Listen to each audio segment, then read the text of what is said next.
Halo sobat semua, jumpa lagi dengan Denbagose Channel. Bagaimana kabar sobat semua? Sebelum kita mulai cerita ini, ayo silakan subscribe, like, komen, share dan nyalakan loncengnya untuk mendapatkan notifikasi terbaru ketika Mimin upload videonya. Bab 879, agensi kalian bangkrut.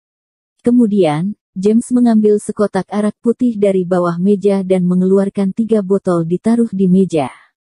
Yamandasu, aku juga tidak menindasmu, kamu habiskan 3 botol arak putih, aku tidak akan meminta 2 triliun uang ganti rugi lagi. Seketika, suasana di dalam ruangan menjadi sangat serius, sangat tegang.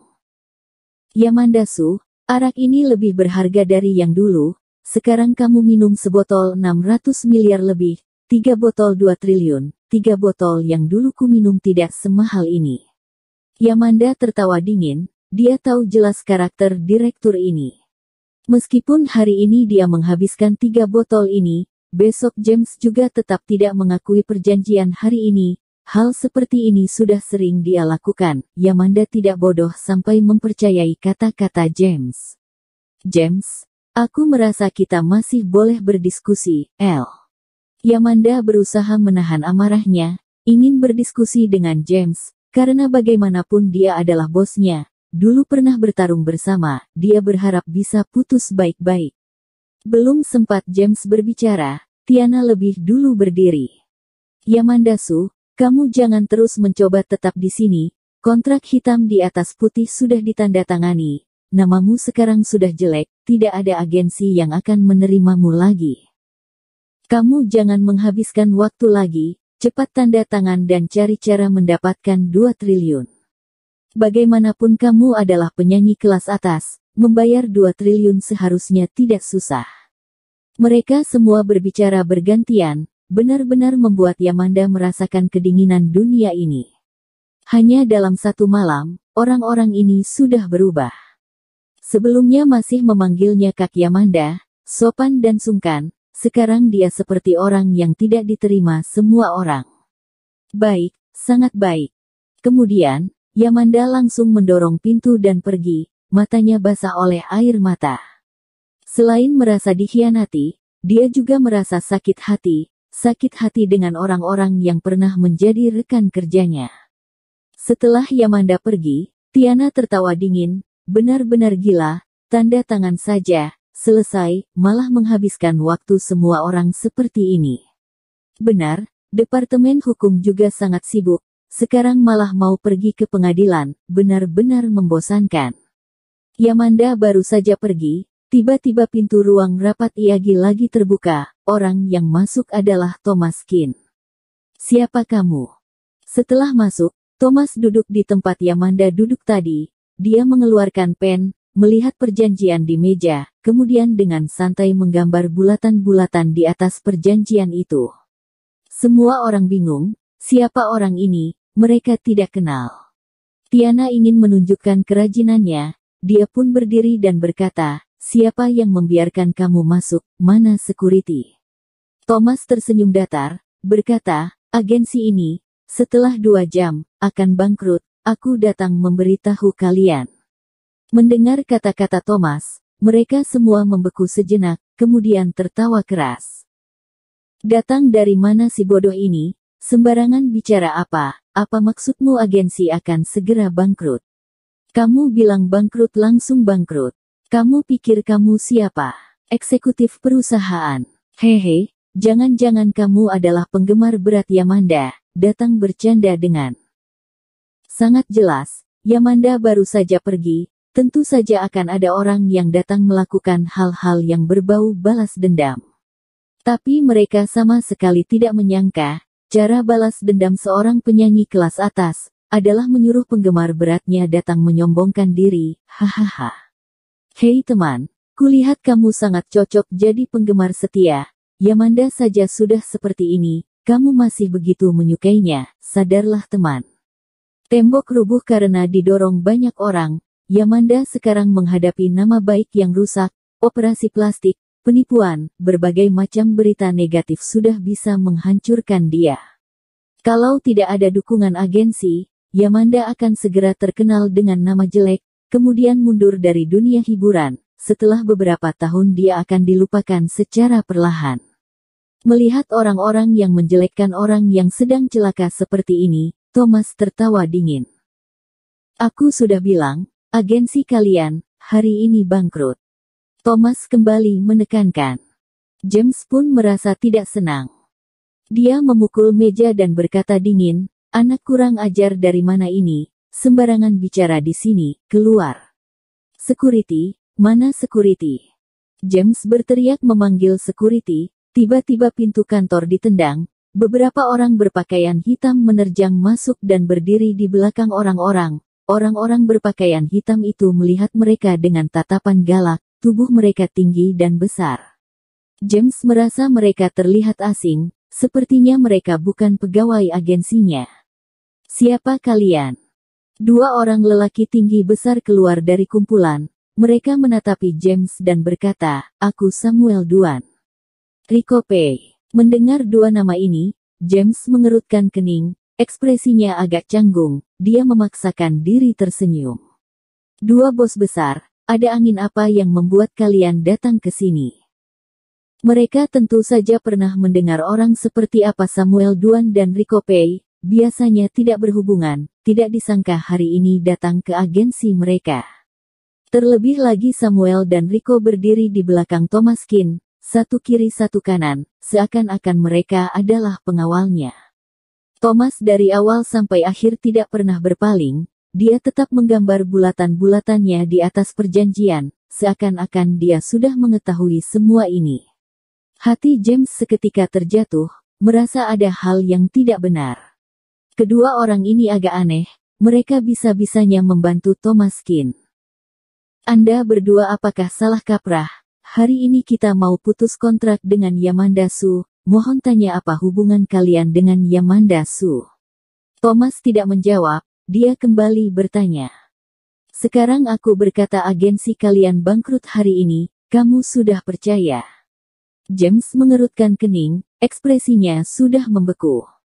Tapi ekspresi dan posisi tubuhnya masih tidak mengaku kalah. Dia mendengus dingin dan berkata, kalian datang untuk membantu Yamanda. Hanya kalian beberapa orang saja, ingin Star Entertainment bangkrut, apakah tidak terlalu berimajinasi? Thomas tersenyum datar, namun tidak mengatakan apa-apa. Tiba-tiba, terdengar langkah kaki orang dari bawah naik ke atas. Sepertinya ada banyak orang yang datang, dengar dari suaranya sepertinya ada beberapa puluh orang. Ruang rapat IAGI lagi dibuka, seorang perempuan berpakaian terusan merah berjalan masuk, rambut pendek, mata orang-orang seketika bersinar. Monica Lei. Ada banyak orang yang mengenali perempuan sehebat ini. Setelah ada orang yang meneriaki nama Monica Lei, ekspresi James langsung berubah. Datang satu lagi orang penting. Monica Lei adalah orang yang memegang kota X. Kalau ada orang yang menyinggung ketiga orang ini, maka mereka sudah tidak bisa berkembang di kota X dan kota Donghai lagi.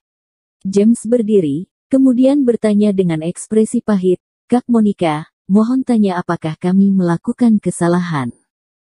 Monica juga tidak berbicara, dia langsung berjalan ke depan Thomas dan duduk di sampingnya. Meskipun tidak mengatakan apapun, tapi dia sudah menunjukkan maksud dia datang. Dia ada di pihak Thomas Kin. Ekspresi James semakin jelek, tidak disangka dukungan Yamanda begitu hebat, dia bisa-bisanya menghubungi begitu banyak orang penting.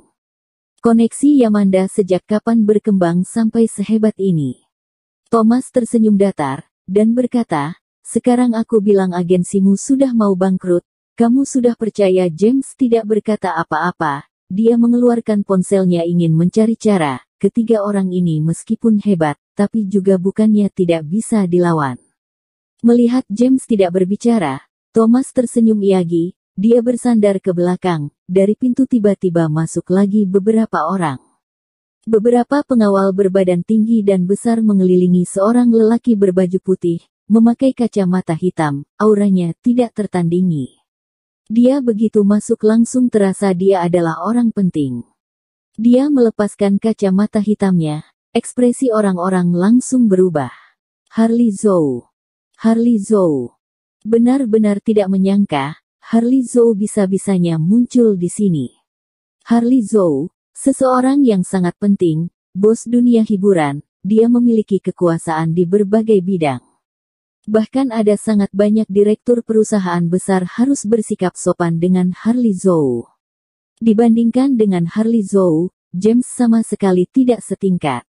Saat ini, James mulai panik, melihat Harley Zhou muncul, wajahnya agak memucat.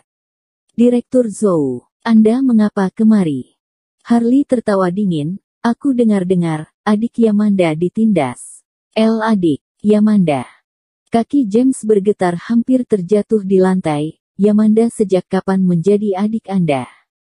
Harley adalah orang di dunia perfilman, Yamanda adalah artis dunia musik, mereka berdua sama sekali tidak pernah bertemu, bagaimana bisa berkenalan? Sebelumnya agensi mereka berencana ingin Yamanda berkembang ke dunia perfilman, tapi tidak ada koneksi, jadi tidak berhasil. Kalau Yamanda dari dulu sudah punya koneksi seperti ini, dia tidak akan tidak bisa menemukan orang. James melihat Thomas Keane, tiba-tiba sebuah pikiran yang menakutkan muncul di otaknya. Jangan-jangan, orang-orang ini adalah koneksi Thomas Keane. Anak muda ini bisa-bisanya mempunyai kemampuan seperti ini. Thomas masih saja memasang ekspresi sedang bermain, dia berkata datar, sekarang, aku bilang kamu bangkrut hari ini, kamu sudah percaya. Yang lainnya juga sudah tidak bisa mengatakan apa-apa, kemunculan Harley Zhou benar-benar membuat orang terkejut.